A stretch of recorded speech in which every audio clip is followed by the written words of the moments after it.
told me they were going to be a lot, and the key to the show has been I don't know who they are, so I don't know who it's going to be. I just welcome them in, and we see who it is, and plenty of surprises so far. And they said they have a lot left in our last 2.5 hours. Tomorrow we'll be back in the studio with our regular program for the last time, and it will just be the callers and myself, and then when we finish up, it will be the end of 30 years. So we will say goodbye tomorrow at the end of the show. So we are down now to just a few fleeting hours, a couple today and then a full show tomorrow, and then that's it.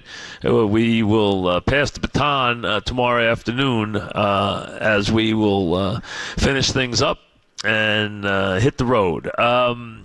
We have some more guests, they tell me, lined up, so welcome. Hey, Mike, how you doing, man? Cliff Floyd here. Hello, Cliff. How are you? What up, man? Just want to show you some love, man. Congratulate you on a fine career. Obviously, you always told me I'd be in broadcasting at some point. I knew that. It was very obvious. Right? I mean, when we had you on the show, there was no question you were going to be a broadcaster. So, I mean, it was a logical move for you to become one. Well, I appreciate that. But more importantly, just wanted to show you some love. Obviously, you supported me throughout these years, and coming on here and having some great conversations with you, going back and forth, has been outstanding for me. So I appreciate you, man. Well, I know a lot of other people do too. Well, listen, thanks very much. And again, like I said, it was very obvious you were going to have a career and a good one in broadcasting. So congratulations on all your broadcasting success, and thanks for coming on today. I appreciate it. No doubt, man. Happy holidays to you and the family. Thank you, Cliff, very much. Brother. Cliff Floyd, who the first time he was on, you could tell he was going to be a broadcaster with the voice, and also he was good at it. We welcome in another guest. Hey, Mike, how you doing? Darryl Strawberry. Hey, Darryl, how are you? Straw, what's going on? Congratulations, man. I just want to congratulate you on 30 years, man, and all that you've done for the sports of New York City. All the times you've had me on, you've been nothing but a gentleman, and much respect for all that you've done for the city of New York. You've been great on the air all these years, man. It's just you and Mad Dog. I remember when I first started coming on with you guys. You know, Straw, it's funny. There's certain people, and the fan has been on the air since '87. There's certain people who were just the topics that built this station. There was nobody. There might have been someone who could have been the equal. Maybe a Patrick Ewing. I don't even think so. You were probably the topic more often than any player in the history of the fan over 30 years. You were so often the topic of conversation on this station in the early years. It was unbelievable. It was almost like your network. Everybody spent so much time with you. I mean, so you have been that. I mean, you're that kind of player. You were always exciting. The fans loved you. They still do to this day. And I got to tell you, I've watched you at Citi Field 1,000,000 times. And even my wife, Ro, mentioned it, how nice you are to all the fans when they come over to you. You know, some players aren't that way, but you always respond to the fans in the stadium, and they always come to talk to you. They always come to ask for pictures and everything else, and you're always very nice to all the fans when they come talk to you. Well, thanks. I appreciate that, Mike. Well, I truly love New York, and it's dear to my heart and always will be, especially Mets fans and of course, Yankee fans, too. But for the other side, that all that you have done, the kindness that you have given me on the air and everything, and just being a part, and the conversations that we have walked down the line and had, and even through the hard times, I've had the conversation with you, and you was always a gentleman. I really appreciate that. Well, thank you, and thanks for taking the time to call today. And again, you're a big part of the fan, big part of our history here, so thanks very much. All right. Happy holidays. Thank you. You too, Darryl. Thank you. Merry Christmas, Happy New Year. Darryl Strawberry, of course, who needs no introduction, and really might be topic A of all the years on the fan. I mean, this was the lightning rod. I mean, there's others, obviously. A-Rod's another one. Ewing was another one. We can think of different lightning rods through the years, but nobody bigger than Strawberry. All right, welcome another guest. Mike, it's Governor Christie. Oh, hey, how you doing? I thought there was a chance that I might be handing the baton to you, for a while, and we thought that was the case. First of all, how do you think the arguments went for your Christie versus the NCAA case? Well, it went really well, and I think most people who I've read who were there that day have said the same thing. I think we might get as many as 6 votes, Mike, and I think you're going to see New Jersey. My guess is you're going to see New Jersey win the case.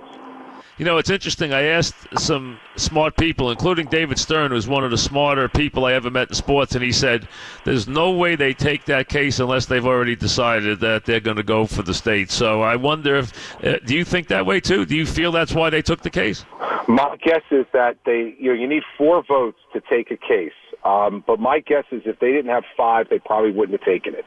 So I think that's what happened. I think the argument kind of indicated that, folks were leaning in a particular direction. And, you're a little superstitious because I did a lot of appellate work when I was a practicing lawyer. So you always get superstitious about predicting an outcome. But it felt really good being in the courtroom that day, Mike. And I feel like at least 6 of those justices really understood the argument we were making and seemed to agree with it. Everyone's asking me about my future. You are going to have this big decision coming up. Where are you headed? What can you tell us about where you're headed in a couple of days? Not much I can tell you so far, Mike. I mean, in 33 days I'll be out of office, and I think there'll be a whole bunch of things that I'll do. I don't think there's going to be any one thing. It's been 16 years since I've been in the private sector, so 8 years as a U.S. attorney and 8 years as governor. So, I want to try a bunch of different things and see which stuff I really like doing. So I hope that there's going to be a lot of different options. It seems like there are from the contacts I'm getting. And, just as importantly, let me just tell you, just to let you know how long you've been out there entertaining people, I've been listening to you from law school through to being a 2-term governor. Unbelievable. Will you miss being governor? Yes. Yeah, I definitely will. I've loved being governor of New Jersey. You're a New Jersey guy. You're born and raised there. The idea that you wind up being one of 55 people who have ever been governor of the state is a really cool thing. And I love the job because, Mike, I'm a fighter. I love being in the middle of the mix. I love being in the middle of the fray. And in New Jersey, that's what you are every day when you're governor. So, yeah, I'll definitely miss it. But you know what? It's going to be 2,920 days as governor. It'll be time. It'll be time for them to hear a new voice. Before you go, give me a thought on this game. Cowboys at Raiders. I think it's going to be a good day for the Cowboys, just as much because I think the Raiders have just lost who they are, as it is that the Cowboys are starting to get back a little bit. And be ready, Mike, because you know what? If we win that game against the Raiders, then we get Zeke back, and that'll be an interesting last 2 games against the Seahawks and the Eagles. I hope the it Cowboys happens. Will be, it could be interesting. Thanks for calling. Good luck to you. Okay, thank you for calling. And Mike, appreciate it. Mike, good luck to you, and thanks for all that you've done on the air over the last 30 years. Thank you, Governor, very much. You Chris got it. Christie, we have another guest. Ready? Welcome. Michael Breed calling here. Just a quick thank you for everything you've done for all of us that have been fans of yours and of sports. To sit back and listen to you and your passion consistently, day in, day out. Your thoughtfulness on so many different sports for those of us that love the game of golf, which is not a baseball or a basketball, and to appreciate your knowledge and the hard work that you put in on a daily basis. For me to be able to do the same thing and get into a conversation with you about the sport that I care so deeply about, and the wisdom that you have with it has just been something that I've always admired since 1987. And then to listen to all these people that have taken the time to share with you how much they have appreciated all your efforts and wisdom and passion and everything. It's just it's a remarkable thing, and you are to be congratulated and thanked all at the same time by so many people. Michael Breed, of course, of the Golf Channel and Sirius, and one of the top golf teachers in the country, plus a man who has taught my wife the game and spends time working with her game, although she's on the shelf right now. But how did you feel about Tiger's performance I know Fowler stole the show the last day, but how did you feel overall when Tiger blew up on Saturday, and I know it was windy, but then came back with a 68 on Sunday? How did you think he did? Well, I think this. He certainly changed a lot of people's minds. I think a lot of people had basically said Tiger is done, he's over with. He's not going to be somebody that is going to contend in a major championship. And all of a sudden, when Sunday showed up and he had finished his 4 rounds, everybody thought, you know what, this guy can play again. I know on my shows I've had a number of doctors on to talk about the surgery that he went through to understand a little bit more. I think he was I think he was encouraging everybody and encouraging to the sport. You look at the influence that guy has in the game of golf.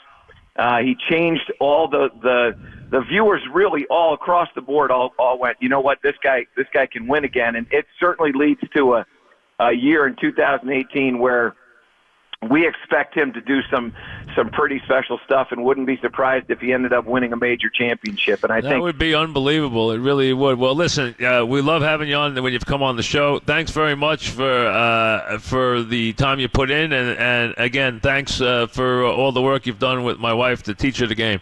Well, and listen, thank you. Honestly, as a fan, it has been just an amazing 30-year career that you've had, and I can't wait to see how your future continues to blossom. Mike. So thank you for everything. Thank you, Mike Breed, the Golf Channel Sirius. We have another one. Welcome. Hey, big boy. Congratulations on 30 years. I used to be in New York for a number of those years. Actually, when you and the Mad Dog got fired up and got going, I moved away to St. Louis and on to Columbus, and I'm a hockey guy. How are you? Hello, JD. How are you? Good. How are you? Congratulations. 30 great years. John Davidson, obviously the very familiar sounds of John Davidson. Thank you, JD, very much. Appreciate it. How are things going? Things are good. Not as good as you, of course, but loved my time in New York when you and the Mad Dog were having a lot of fun on the air, and we all kind of went through the sports world together there for a long time. And I moved on to St. Louis. I'm in Columbus now, and we have the Islanders in town. We've got a young team and a good team. So it's been a blast. It's been a blast, but it goes quick, doesn't it? It does, doesn't it, really? I mean, I go back to your playing days. I remember you when you lived in my town with Donnie Murdoch. I mean, I go back that far. God. So, that goes back to when you had long hair. Yeah, I had hair, period. And then I got into management, and it disappeared, and what I have left is gray. Yeah, those were good. Those were good days back in the late 70s with a lot of young players and some vets like Phil Esposito coming in and Carol Vadney and others. But it's more about you today. So thank you. You're having fun looking back on everything? Absolutely, JD. And obviously you're a big part of this town and a big part of our program through the years. So it's very nice of you to call in. No, I appreciate that very much. It was, no matter what, and I tell all our players too, and all the people associated with the game, if you ever have a chance to spend some time in New York, do it. There's nothing more interesting. There's nothing more passionate regarding sports. It's a fantastic thing. In fact, we've traded some players to the Rangers over the years, and whenever we make the trades, you sit down with the player and you talk about what's ahead of them and what New York's going to be like and how you deal with it. And if it all goes well, you'll never experience anything quite like it. It's just absolutely fantastic, and it's the same with every aspect of it. Whether it's what you did for all those years, everything's top shelf. It's really cool. Well, listen, thanks for taking the time to call in today. I very much appreciate it, JD. Okay. Thank you. Enjoy your day. Congratulations on 30 years. Well deserved. Take care. Thank you, JD. John Davidson, the familiar sounds of John Davidson. We have another one, Chris? One more? Let's go. Hello, Mike. This is Jay Wright from Villanova, and I know you don't. Jay Wright gets an ovation from the crowd. You can give him an ovation, folks. The Jay Wright of the number one ranked, the top ranked Villanova Wildcats. Yeah, I know you don't like all the accolades, man, but I really am honored I get a chance to call in today and congratulate you. What a run. And like JD said, man, I was there from the beginning in our Hofstra days, and I've told you this before, so this is going to be the last time I get to say it on air, but it's not for what you and Chris did for us during our Hofstra days when the biggest thing in the world wasn't, I don't even know if it was ESPN that big back then. It was WFAN and U2, and you would talk about Hofstra when we were 10 and 19. You'd still have me on. You guys had a lot of fun at my expense beating up on me, but you always promised if we ever got it going, you would come do a game live at Hofstra if we got in the championship, and you guys did. And Chris did the play-by-play. You did the color, and it was one of the highlights of our time at Hofstra. And in our years at Villanova, you're always great to us, man. Our Villanova people love being on your show. First of all, thanks for coming to the Tiller Center. You went out of your way to do that, which was wonderful, and the people loved having you that night. Everyone really appreciated it, number one. Number two, you've been part of the show forever, and I tell you, we can't be prouder of what you have accomplished. I mean, people should realize, Villanova's been in the top 6 for 5 straight years.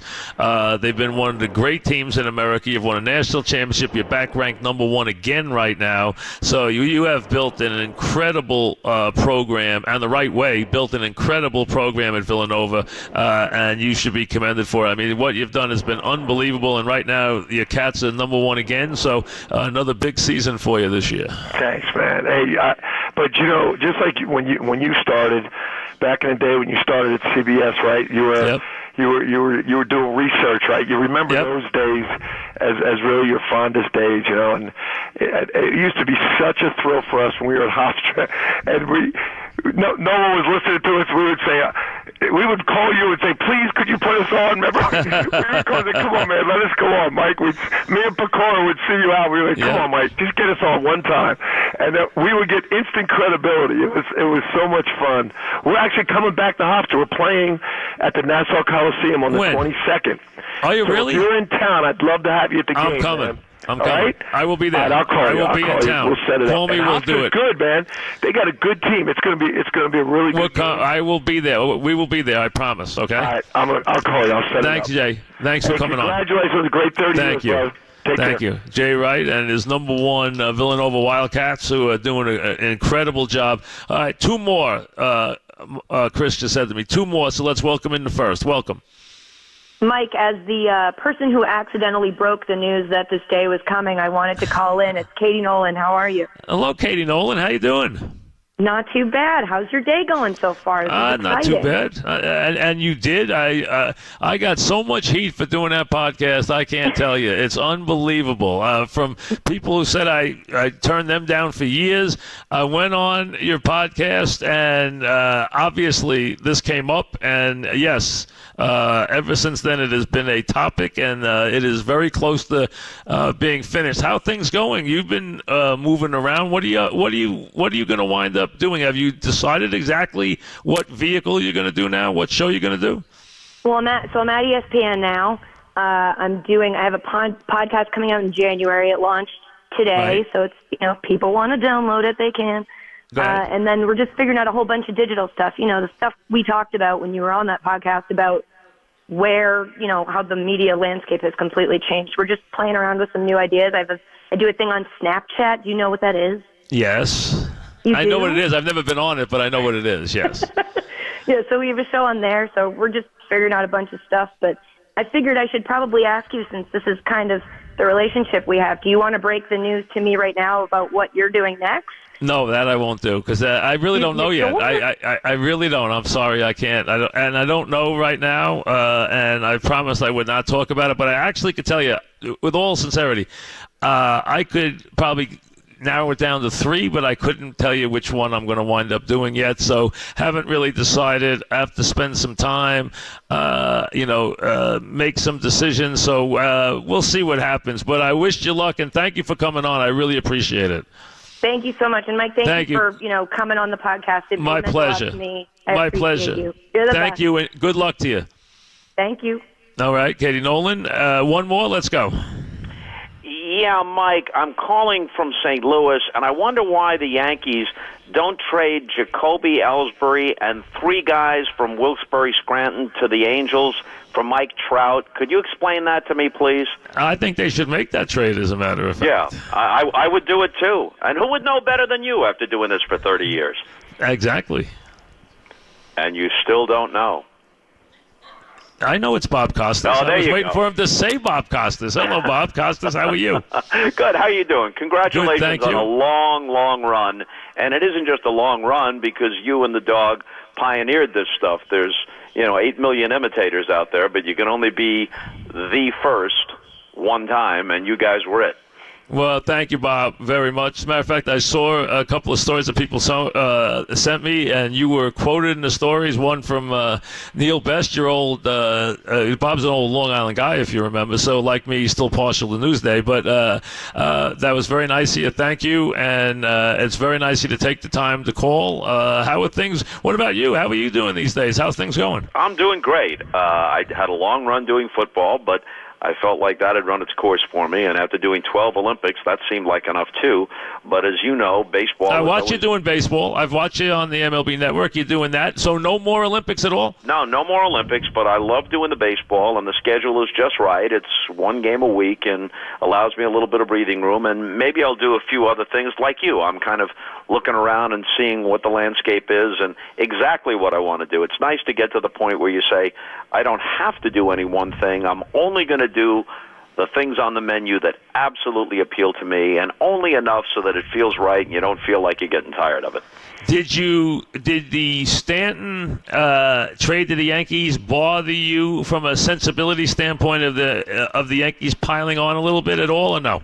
Well, you worry that maybe after a period of time where they didn't quite get to exact competitive balance, but things were closer to in balance than they were in the 90s and at the turn of the century, that maybe those revenue gaps are increasing. I heard Buck Showalter say it yesterday from the winter meetings, being with the Orioles and in the same division as the Yankees and the Red Sox, is it possible to compete? So there is a little bit of that, but from the Yankees standpoint, when you think about it, trading Castro, trading Headley, getting rid of that bit of payroll, now not having their eye on Bryce Harper, who would have cost more than Stanton. Who knows if Stanton opts out after 3 years, but you get a guy like Stanton, 3 years, to pair with Judge and other guys in that lineup, even if it's only for 3 years at $26 million. In today's market, given who he is, both as a player and as a gate attraction, that's a bargain. And if he stays the full 10 years, averaging out at $26 million a year for 10 years, over time, that'll be a bargain for the Yankees unless, fingers crossed it doesn't happen, unless he gets hurt. We're talking with Bob Costas, of course. Bob, the thing that amazes me about baseball right now, how important and how good the young players are immediately. They come in and dominate the sport at such a young age now. It's no longer, takes guys 5-6 years to learn the ropes, right? And they come in here, and these kids just come in and dominate the sport. Yeah, they do. And the talent pool has increased, especially Hispanic players. Some of the Hispanic players begin playing at a pretty high level when they're 15, 16 years old. They're playing a whole lot of baseball, and they come, if not 100% big league ready, a couple years in the minor leagues, and boom, they're on the scene in their early 20s. And I think it can fairly be said that there are as many good, not just good in terms of ability, but really appealing star quality type players, young star quality type players in baseball now as in any time in my memory. And Bob, before you go, I agree with that 100%. Congratulations on the Hall of Fame. That obviously was a no-brainer and very well received. So congratulations for that. Thanks very much. A big thrill for me, Mike. Thanks. I know it would be. I know that's very meaningful to you, but obviously you deserve that without any question. So again, enjoy it and congratulations for you. Thanks. Happy holidays. Thank you, Bob, for calling. Bon voyage. Thank you, Bob, very much. All right, Bob Costas, back after this.